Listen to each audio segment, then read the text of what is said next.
Since the 1980s, this whole area of London has been subject to a massive redevelopment project, which is moving up a gear thanks to the Olympics.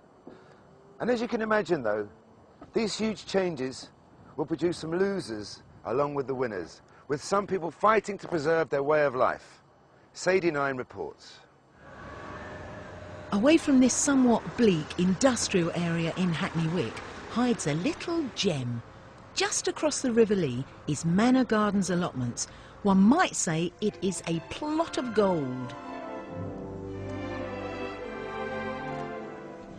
There are 80 allotment plots which provide enough food for over 150 families. I'm here to meet just a few of the people who are devoted to the allotments. And as it's Sunday, I'm ready for my Sunday lunch. But unlike most people, mine is going to be served here, al fresco, on the allotments. It's all thanks to plot holder Hassan and his Turkish cafe. Hi, I'm Hello. Sadie. Nice to meet you. Nice to meet you. This is a bit of a surprise. In fact, Hassan regularly hosts lunch for his friends in his rather unusual shed. This is so fresh. Has any of this been grown by you, Hassan? That plate you got it now there, everything from the garden. And he did mean everything. The tomatoes, cucumber, rocket, chilli and even sorrel were all lovingly grown on Hassan's plot. In the 16 years Hassan has been working this plot, he has brought a little bit of the Mediterranean to East London. We got some olive tree there, that's unusual. And we got another tree there from Cyprus. Since he started coming to the allotments, Hassan has gained more than just a bag full of fruit and veg. He's also made lifelong friendships with the other gardeners. How long have you all known each other? I know the rich 15 years. Maybe Well, more. I've been here 16 years. When he first came here, I helped him to build his shed. We sit down and talk, we eat something, cup of tea. Reg is the real elder statesman of Manor Gardens. He started coming to the allotments when he was just a child, and he has seen many changes in that time. I started coming up when he was about 8 years of age.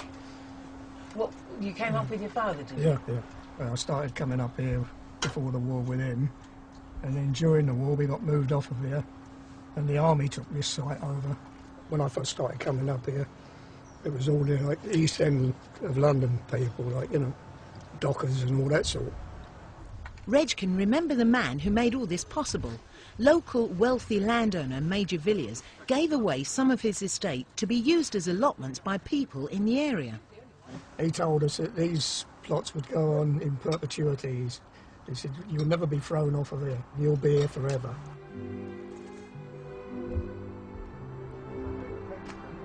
But it seems that forever doesn't last that long anymore. It turns out that the allotments are slap bang in the middle of the Olympic site and are subject to compulsory purchase order by Olympic planners, the London Development Agency. The allotment site is at the heart of the Olympic Park that we're looking to develop, and obviously we're trying to assemble all the land to make that happen.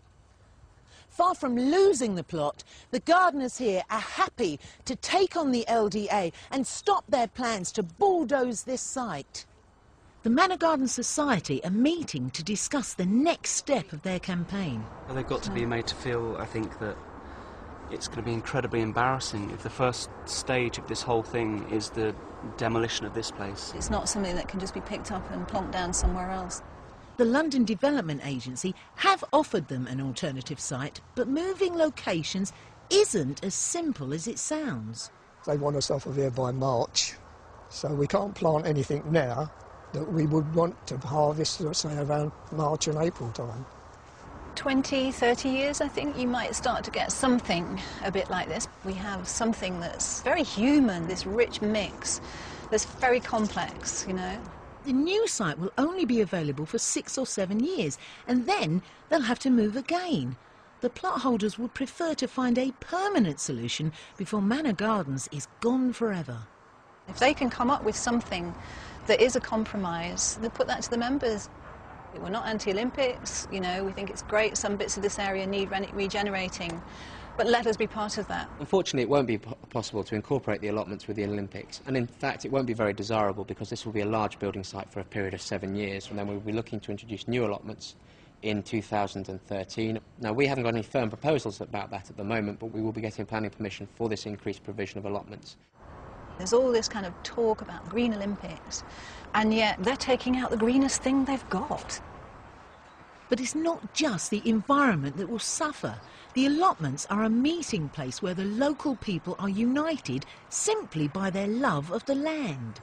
They told me that these allotments were possibly threatened, a bit precarious. And I just think it's so important socially, because the casual meeting, somebody may be a bus driver or an architect or whatever, and then they will have this common interest, you know, which unites them. And obviously people pass on their know-how. 9-year-old Josephine has gained a lot of gardening know-how from her grandfather Eddie. She's been helping on his plot since she was just knee-high.